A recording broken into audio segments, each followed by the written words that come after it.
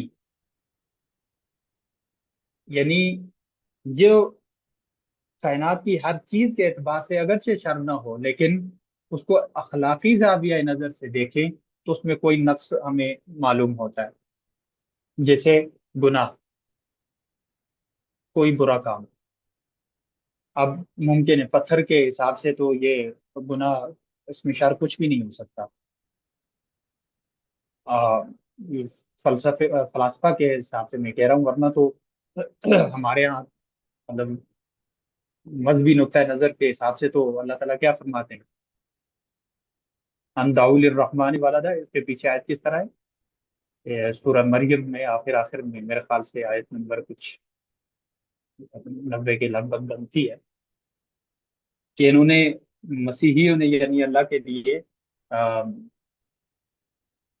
اولاد کا دعویٰ کر رکھا ہے، تو تقاد السماوات یتفطرن من فوقہن وتنشق الارض وتخر الجبال حتا، ان گناہوں کا اثر پہاڑوں پر بھی پڑتا ہے، یعنی ہم مذہبی زاویہ نظر سے تو یہ کہہ سکتے ہیں، لیکن ایک فلسفیانہ نقطۂ نظر سے کیا کہیں گے کہ پتھر کے حساب سے تو گناہ میں کوئی شر نہیں ہے، لیکن کوئی بھی چیز جو اخلاق کا تصور کر سکتی ہے، چاہے وہ انسان ہے یا کوئی جن ہے یا جو چیز بھی ہے، بلکہ جنات وغیرہ کا تو مسئلہ بھی ان کے یہاں پھر موضوع بحث ہوتا ہے، متنازع ہے، انسان کو ہی لے لیں کہ انسان اخلاقی طور پر گناہ میں شر محسوس کرتا ہے، جیسے قتل، کوئی کسی کو مارتا ہے تو اب اس کو قتل کی طبیعت میں شر ہے یا نہیں، لیکن انسان اس کو برا سمجھتا ہے۔ پھر شر کی تیسری قسم ہے ما ورائے طبعی شر، یعنی کچھ شرور ایسے بھی ہیں کہ جن کو انسان کی طبیعت ادراک کر سکے یا نہ کر سکے، لیکن اس میں کوئی نہ کوئی نقص ماورائی طور پر موجود ہوتا ہے، جیسے آگ۔ اب آگ جلانے میں، اس میں جو جلانے اور تباہ کرنے کی صلاحیت ہے، تو وہ ماورائے طبی طور پر موجود ہے، یعنی ہمیں نہیں پتا کہ آگ، آگ میں کیوں موجود ہے یہ شر۔ آپ کو پتہ ہے آگ کیوں جلاتی ہے؟ جی ڈاکٹر فضل حق صاحب، آپ کو پتہ ہے آگ کیوں جلاتی ہے؟